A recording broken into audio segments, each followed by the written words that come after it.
ముందు పెట్టాలని ఆశపడుతున్నాను. నేను ఎక్కువగా వివరించాలనుకోవట్లేదు, దాని తర్వాత ధ్యానించే పని మీకే విడిచిపెట్టేస్తాను. కానీ ఒక చిన్న సంగతి నేను చెప్పాలనుకుంటున్నాను. బైబిల్ గ్రంథంలో రోషముగా బ్రతికిన ప్రవక్త అని ఒక మంచి అద్భుతమైన భక్తుడికి ఒక మంచి పేరు వచ్చింది బైబిల్లో. ఎవరండి ఆయన? డౌట్గా ఉందా? రోషము కలిగిన ప్రవక్త ఏలియా. ఈ ఏలియా వెళ్ళిపోయాడు, ఏలియా పని పూర్తయిపోయింది, వెళ్ళిపోయాడు. ఆ తర్వాత ఆయన వెళ్ళిపోయిన తర్వాత అక్కడ ఏదైనా లోటు వచ్చిందా?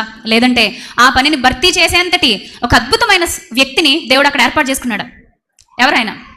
ఎలీషా. మీరు ఎలీషా చరిత్ర ఎప్పుడైనా క్షుణ్ణంగా ఒంటరిగా కూర్చుని ధ్యానించారా? ధ్యానించండి ప్రియులారా, చాలా బాగా ఉపయోగపడుతుంది మీకు. ఆయన పక్షాన ఉండి దేవుడు చేసిన కార్యాలు, ఆయన వెనక ఉండి దేవుడు నడిపించిన వైనం నీ జీవితంలో, నా జీవితంలో కూడా ఒక సామాన్యమైన మనిషిని దేవుడు విడిచిపెట్టక అద్భుతమైన కార్యాలు జరిగిస్తాడు అనే ఒక సంగతి మనకు అర్థమవుతుంది. ఒక ప్రవక్తగా ఆయన నిలబెట్టుకున్నాడు, ఆశ్చర్యకరమైన సంగతులు జరిగించాడు. ఆ టైంలో ఎలీషాకి విశ్వాసంలోంచి తొలగిపోవడానికి చాలానే వచ్చాయి. మెయిన్ ఇంకా అక్కడ ఇక్కడ కాదు, కానీ వాళ్ళ దగ్గర నుంచి వీళ్ళ దగ్గర నుంచి వస్తాయని పెద్దగా కదిలించబడ్డామో, కానీ డైరెక్ట్ ఎక్కడి నుంచి వచ్చిందంటే రాజు దగ్గర నుంచే వచ్చింది. రాజు అతని తల తెగనరికేయాలనుకున్నాడు. ఎందుకో తెలుసా?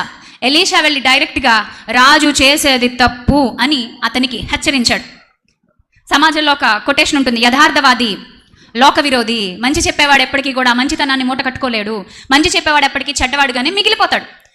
ఇన్ ద సేమ్ వే ఇతను కూడా అలాగే మిగిలిపోయాడు. కానీ పరిస్థితులన్నీ ఒకలాగా ఉండవు కదా, అనుకున్నట్టు ఎప్పుడు రోజులు ఒకలాగా ఉండవు కదా. సిరియనులు వచ్చారు, ఇశ్రాయేలీలు చుట్టుముట్టేశారు. బాగా వినండి, చాలా బాగుంటుంది. ఇశ్రాయేలును చుట్టుముట్టేశారు, చుట్టూ బురుజులు కట్టేశారు, ప్రాకారాలన్నీ ఇంకా వాళ్ళు ఎటు బయటికి వెళ్ళలేని పరిస్థితులు అయిపోయినాయి. లోనున్న వాళ్ళు బయటికి వెళ్ళలేరు, బయట ఉన్న వాళ్ళు లోపలికి రాలేరు. అప్పుడు ఏమవుతుందండి? రోజులు గడిచే కొద్దీ ఏమవుతుందండి? లోపల ఉన్న ఆహార పదార్థాలు వాళ్ళకే సరిపోతే బయట నుంచి తెచ్చుకోలేరు. నెమ్మదిగా అక్కడ ఆహార లోపం వస్తుంది. అది కాస్త కరువు, క్షామంగా మారిపోతుంది. కరువు వచ్చేసినప్పుడు ఏమైందంటే అక్కడ పరిస్థితి చాలా తీవ్రంగా మారిపోయింది. మీరు చాలాసార్లు చదివే ఉంటారు. అసలు ఇలాంటి తీవ్రమైన పరిస్థితి చాలా అంటే బైబిల్ గ్రంథాల్లో, చరిత్రలో మనం తక్కువ చూస్తాం. ఇలాంటి సందర్భాలు చాలా అక్కడక్కడ మనకు కనబడతాయి. అలాంటి సందర్భాల్లో ఒక సందర్భం రాజుల 2వ గ్రంథం 6వ అధ్యాయము 25వ వచనము. రాజుల 2వ గ్రంథం 6వ అధ్యాయము 25వ వచనము. అప్పుడు సిరియా రాజైన బెన్హదదు తమ సైన్యం అంతటిని సమకూర్చుకొని వచ్చి షోమ్రోనుకు ముట్టడి వేశాను. అప్పుడు షోమ్రోన్లో గొప్ప క్షామము కలిగి ఉండెను. క్షామం అంటే కరువు. ఏంటి క్షామం అంటే? కరువు వచ్చిందట. జాగ్రత్తగా నండి పిల్లలు, కరువు వచ్చిందట. కరువు వస్తే ఏమైందంటే వీళ్ళకి తినడానికి తిండిలేక వీళ్ళు ఒక పద్ధతిని ఆచరించడం మొదలుపెట్టారు. అదేమంట? కిందకి చదవండి. గాడిద యొక్క తల 80 రూపాయలకు, అరపావురపు రెట్ట 5 రూపాయలు. 5 రూపాయలు అంటే ఎక్కువరా తక్కువ? తక్కువేనా? చాక్లెట్ ఎన్ని రూపాయలు కొనుక్కుంటావు నువ్వు?